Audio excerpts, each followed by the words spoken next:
G'day and welcome back to the channel, Ginger Ninja's Movie Reviews. I am the Ginger Ninja and these are my Franchise Friday movie reviews. Now, if you're new to my channel, thank you very much for tuning in, stopping by and checking it out. You're in for a treat today.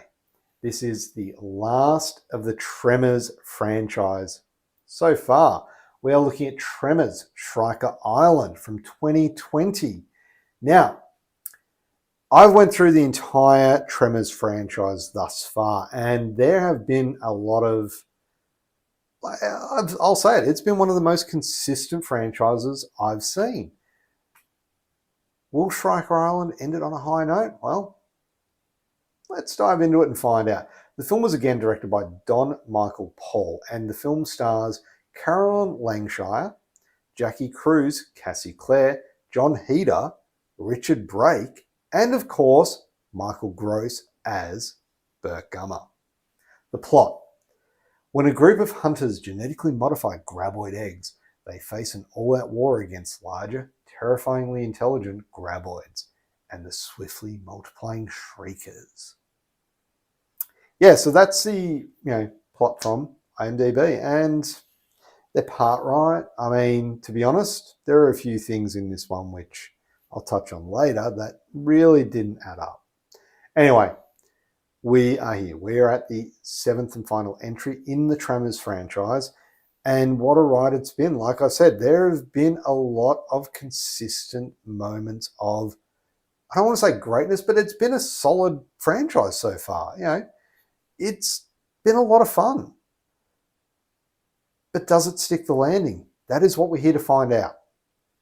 And again, this movie attempts to shake things up a little bit, by introducing a Jurassic Park style concept of not so much a Jurassic Park, but a secluded area where these hunters are going to hunt these creatures. I'm sure they've done that in Jurassic Park at some point. I don't remember all of them, but anyway, this is what's happening here. I felt it's very Jurassic Park style, given that it's in a jungle. Again, we've went from desert to ice, well, ice, sort of ice, to a jungle. And, with any long-running franchise, you need to shake things up a bit. Changing the location can inject new life into it. It can inject a new feel, and it can keep things fresh. Sometimes it works, sometimes it doesn't. So, let's see if Tremors Shrieker Island sticks a landing and ends on a high note.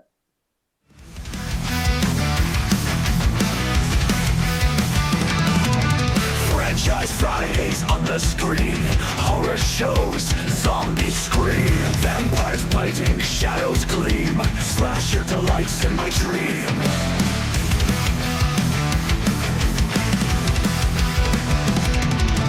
Shark master swims in fear, ghouls and ghosts, they appear. Sci-fi flicks, end is near. Join the horror, shed a tear.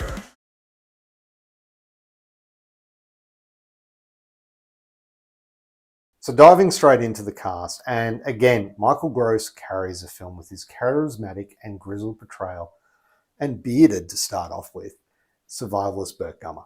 His performance is committed and entertaining, and his grumpy humour and intense one-liners remain the highlight of the movie. Burtgummer has been the backbone of the franchise for decades, since 1990, and this film attempts to give him a proper swan song, in a way. The film doesn't do as much as it could with him, nor what it should do with him. It's a tough balancing act here.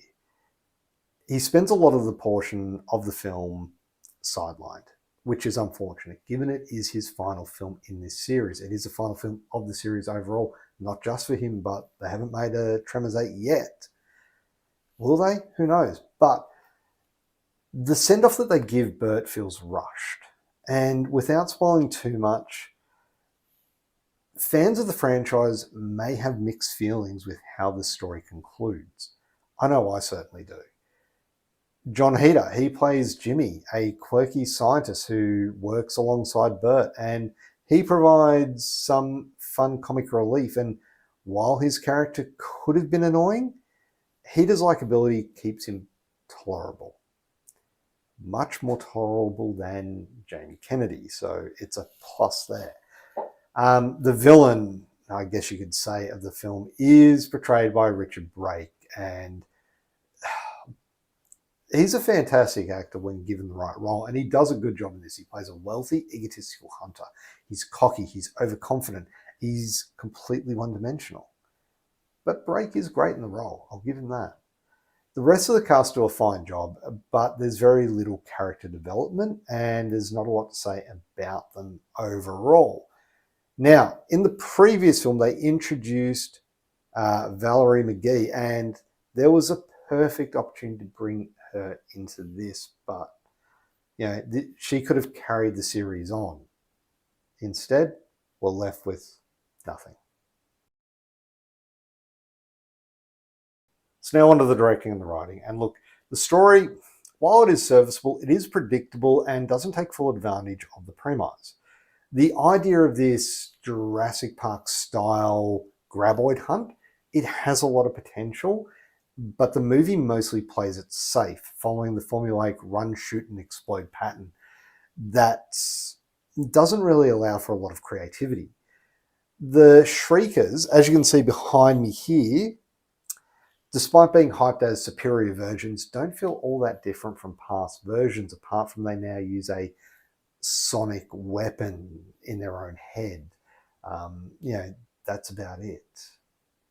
The action scenes feel repetitive, with the Shriekers and Graboids not being fully utilized to their full potential. There's little suspense or build-up, and it makes many of the encounters feel routine rather than thrilling. One issue that the film has, and one issue that the film never truly capitalizes on, is the potential horror for the creatures. That's always been the case in these films. While earlier Tremors films, they balance humor and tension, Shrieker Island leans more heavily onto B-movie sci-fi. And I don't mean science fiction, I mean sci-fi TV. The monsters rarely feel like a real threat. They just kind of show up, get shot, and explode into goo, or they kill someone. They're a threat, but they're not a huge threat. The final confrontation as well is very anticlimactic, with an abrupt ending that just lacks any emotional weight. Now, some fans may appreciate the attempt at a dramatic conclusion, but it doesn't feel as impactful as it should have been. Given that Burt is the franchise at this point, his send-off feels rushed and really unearned. And the way he does it, it felt, I don't know, it's so hard to describe, because they felt like they want to give him a proper send-off, a hero send-off. And he's diving, very similar to what Val did in the first film. But what he does is he flips the bird to jonheder, who doesn't even see what happens to Burt. So he doesn't even see that. What was the point in that? There was no point at all in that. It would have been much better if it was a simple yippee-ki-yay, mother Graboid, and flipped a switch or something and caused a massive explosion. Something like that would have been a perfect send-off. But this, it just misses the mark entirely. I'm sorry, but that's my thoughts on it.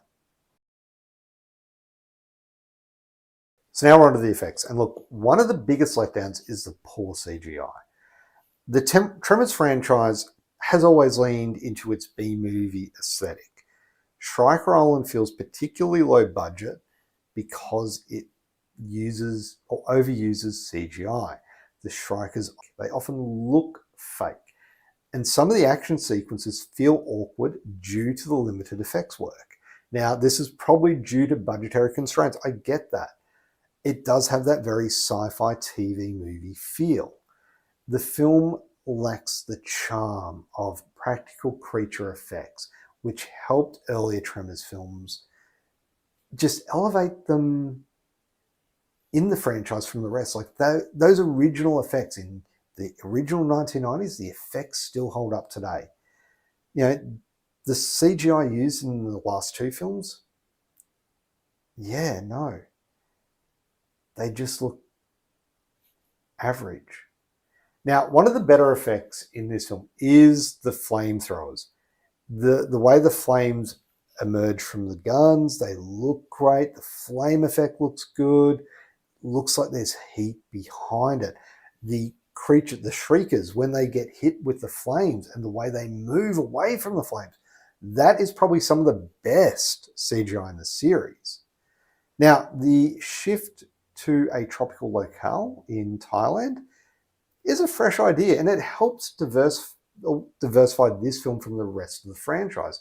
Whereas previous ones have been set in desert locations, this one has a damp and moist effect to it because of the jungle, the dim lighting, the rain. It all adds to the overall effect in this film to bring the Graboid threat to life. But it's not clear. Look, it's just not as clear as they are in the bright areas of Nevada and New Mexico and even South Africa. So they are hidden quite a lot of the time. Again, budgetary constraints. There is also the new Queen Graboid. Now, this concept was an interesting touch, but it's so underdeveloped and it feels tacked on and it needed more, a lot more. So now on to rewatchability. Look, this is another first time watch for me and it's far from the best in the series. The lackluster CGI, the underwhelming creatures, and some massive pacing issues keep it from being a truly great Tremors movie. So will I rewatch this one? Well, look, if I do, only if I'm watching all of them. And even then, it's not a great way to end the franchise. Hopefully there'll be an 8th film to really wrap it all up. Or kickstart it again. Final thoughts. This is the last entry into the Tremors franchise. And look, if you're a die-hard fan of the series, it's worth watching for Bert alone. Tremors Shrieker Island, Shrieker, whatever, doesn't live up to some of the best installments in any way. Michaelgross still shines as burtgummer as he has through the entire series. He has never failed. And he gets a decent but imperfect farewell. And there are some entertaining moments along the way. Don't get me wrong. The jungle setting does add a bit of freshness. The CGI, however, is weak, and with a very uninspired supporting cast and a predictable story, it does hold it back. Hardcore Tremors fans may find enough entertainment to justify a watch, but a casual viewer will struggle to stay engaged. Overall for a score, Tremors Shrieker Island gets a 5 out of 10. And there you have it. Now again, Shrieker, I can't remember what they call them. I'm tremored out, to be honest. Like, it was a fun ride, but wow, 7 films, that's a lot.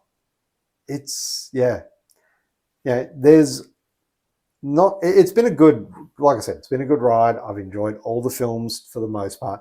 This was just a very poor way to end the series, unfortunately. Compared to where you start from with Tremors, like that was a fantastic film. I really enjoyed that one. It's got a great cast, great story, great effects. Like, it just does not let up through the whole movie. It is pretty much damn near perfect to this. And I get it. There are limitations. There are budget things to consider.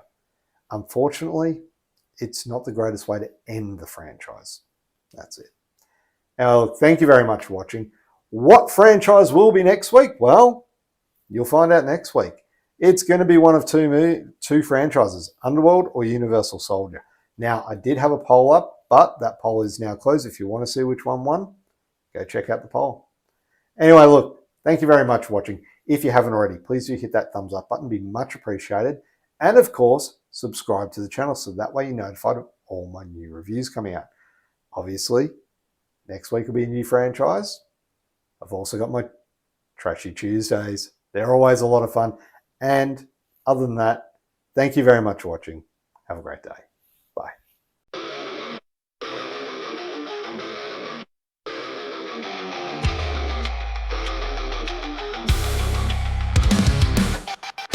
In the shadow sharp as a blade, 60 seconds in like a fast-paced raid. And the genius breaking down the plot. Vodka shots, taking aim at the big shots. Trashy Tuesday spilling all the goss. Franchise Friday stepping in like a boss. Master of the sharks riding the waves. Critical eyes sending films to their graves.